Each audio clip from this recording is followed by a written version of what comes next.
2-1 up. What are the thoughts in Washington? Very happy to be 2-1 up. Can you elaborate? Not really. No, I mean that's good. I think there's been some really good cricket played. Looking forward to tomorrow's game. George, you smile a lot. You generally seem to be in a happy state of mind. You seem to be a little different than the other previous captains, like Ponting or Steve Waugh or Alan Border was the other extreme. How do you describe yourself? Or laid back individual, more than your predecessor? I don't know. Yeah, I guess I'm quite happy most of the time. Sometimes you get pushed a little bit, but yeah, I'm enjoying this tour. It's been good cricket. Boys are playing well, so it's always a bit of fun doing something you love. Is it also because you're Tasmanian? Absolutely, absolutely. That's a very good point. I didn't think of that. Is being Tasmanian, I think all Tasmanians are very happy. I just want to go back to when you started your one-day career in Tasmania. You played a lot of your first 3 years with Bevo. What did you learn from that? I mean, batting with Michael Bevo, I mean, arguably probably the best one-day batsman. Did you learn? I mean, can you sort of talk about that? Yeah, absolutely. No, Bevo was outstanding. I think the main things I learnt from him were one, he always had a plan, and predominantly that revolved around him in the game in terms of his role. He didn't get bogged down too much in what he couldn't control, so he was very much focused on the things that he could control. I think he had a pretty good plan in terms of how a game was going to unfold. So I think the fact he was so well planned himself meant that he could take the time to look ahead, have a bit of a think about who was going to be bowling at him, what they were going to need, and thirdly, I don't think I ever saw him panic. So I don't think I ever saw him throw his wicket away with a rash shot. He always, and I guess that comes back to that planning thing again. He was just always in a position to see his innings out. Very trusting with who he batted with. You know, I think a lot of his great innings that I remember for Australia, he quite often batted with the tail. You know, had a lot of success with guys like Andy Bickle and things like that because he trusted the way they would bat. And how much of that do you feel that you've taken in now? I mean, is it a fastest 1,000 runs and so forth, whatever, all the records that you've sort of broken in, 30 odd matches for Australia? How much of that do you feel like you've No, not much. I can regurgitate it, but I certainly don't feel like I'm as calm as he was in the middle. And unfortunately, I still am prone to rash shots and rash decisions. But you know, it was excellent to play with him. You know, it was very enjoyable. Certainly got a lot out of it, and as you said, probably at a pretty influential time. Not only for my cricket, I think for Tassie cricket. You know, it was only he played a big part in us winning a one-day series, one-day trophy, which was sort of the catalyst to us playing some pretty good cricket, probably since that day. George, you said at the beginning of the series that India is an overwhelming favourite to go on to win the series, but at the same time, 2-1 leading at the moment, and you are just one match away from sitting the lead, basically. What has transpired in terms of your thinking, psychology, and understanding of Indian condition and excelling in that sense? I think we've played some really good cricket. I think India have played some good cricket. You know, the 3 games that have been played so far have been outstanding to watch. I imagine they've been thrilling to play in. You're learning every time you step out, particularly on this tour. We've played at some grounds we haven't played at a lot, or a lot of us haven't played at, so we try and get as much information as we can, whether that be training or chatting to guys who have played some IPL cricket here. Apart from that, I think you're just learning every time you step out. Certainly our team is playing with a lot of confidence at the moment, and that stems from, I think, starting the tour really well. You know, we've been pretty consistent with the way we've batted. I think guys are clear in their plans, and probably most important, we're pretty clear in our roles. Certainly the last couple of series, the last 6 or 7 games, 8 or 9 games, we've had a really consistent side. Guys know exactly what their role is within the team, and they can go out and focus on that with a pretty clear conscience, which is important. George, the last time the Australians were out with this series, the Indian spinners in general and Ashwin in particular both caused a lot of problems.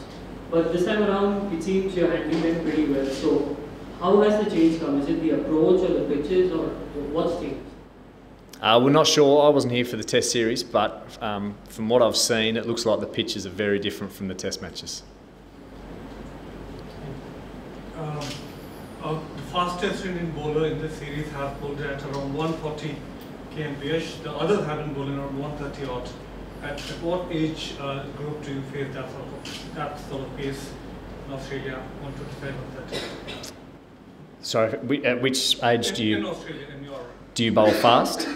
no, do you face as a batsman that sort of a pace in first class cricket? Yeah, there's a few fast guys going around at the moment. Mitchell Stark can be fast. I think Paddy Cummins can be fast. Ryan. Sorry. I meant at what age you first face.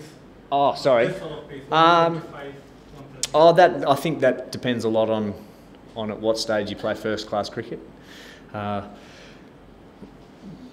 of the challenges I think we face in Australian cricket at the moment is keeping older players playing at grade cricket level, which might not mean much to any of you people. So I won't go on about it for too long. But I think bowlers are generally at their quickest when they get between sort of mid to late 20s to early 30s. So if we can keep them playing for a long time, then guys can be facing them as young as 15 or 16 at grade level, and then obviously the sooner you can play first class cricket, obviously the faster the bowlers are. Any thoughts about the wicket? Do you think you'll turn a bit more? I actually haven't had a look at it yet, so I'll have a look today. Up there.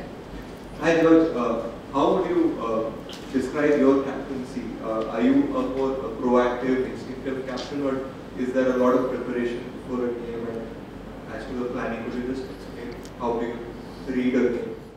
There's a little bit of preparation, mainly in terms of just making sure all our guys know what they're going to do and how they're going to play.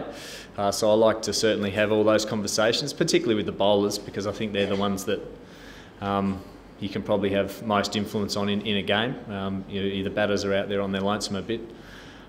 I'm pretty inclusive, I like to think. We've got a lot of good thinkers in our team. We've got a lot of good ideas, a lot of experience. So it's great to tap into all of that and just to gather as much information as you can and pick the best bits and share that as much as you can.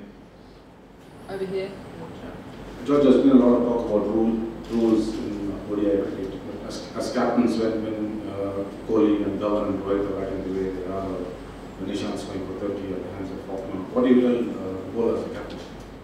When those guys are batting well, just to have a clear plan. I think certainly at the moment the way the rules are can be really challenging for the bowlers, so you've got to try and keep a smile on their face, and as long as they know they've got a clear plan every time they're bowling the ball, there's still going to be some balls that'll travel the distance, and that's just the nature of the game. As you said, very good batsmen at the other end, so the challenge is just to be really consistent with their approach mentally, and to make sure they've got a plan and then to execute that to the best of their ability, and certainly the group we've got here at the moment, I'll back each and every one of them every time in terms of if they do that for long enough, I think that they're certainly a very, very good bowling attack. They can knock any side over in the world. George, this morning in Australia, the Australia A squad was named. Obviously your name wasn't there, you were playing for the Tasmania against Queensland, but at the same time Michael Clark came out in support of you and essentially backed you for the Test team. What's your reaction to those two bits of news? Looking forward to playing for Tasmania, and it's nice of Puffers to say that. Good to have the support of the captain. Absolutely, always nice to have the support of the skipper. Back on the performance of Indian spinners in Champions Trophy and coming into this series. So India was heavily reliant on the spinners to deliver. And perhaps there was a pre-series apprehension sort of when you were doing how to deal with them in their own backyard.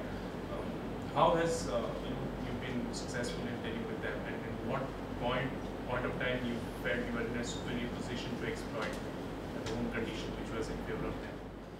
Well, certainly in the first few games we were in a position to, I'm not sure exploit, but we were in a position because we had great opening partnerships. I think we had a couple of, a century opening stand. I think Finchy and Hughesy put on 70 or 80 in other games, so that just allowed us to have those resources deeper into an innings. So it means you can put a bit more pressure on the bowlers, whether that be spinners or quicks. I think that's a pretty simple key or simple cue for a batting side is to the longer you can keep some of your batters in the sheds, and the more pressure you can put back on the bowlers. So I think they've been a real key for us. The fact that they've batted really well all series.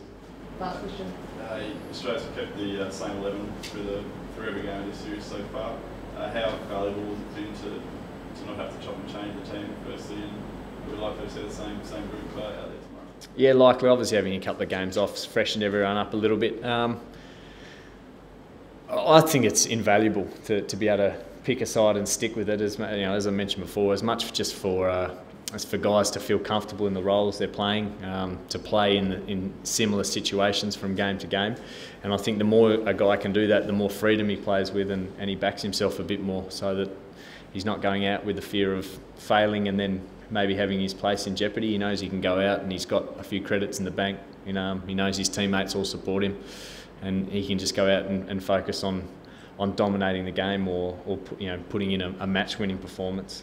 So as soon as you can have your side, have your players with that positive mindset, it just puts you in a really strong position. So it's not something you have the opportunity to do every time, but I don't think there's any real surprise that when you see sides are doing well and they don't have many changes, that's a real key.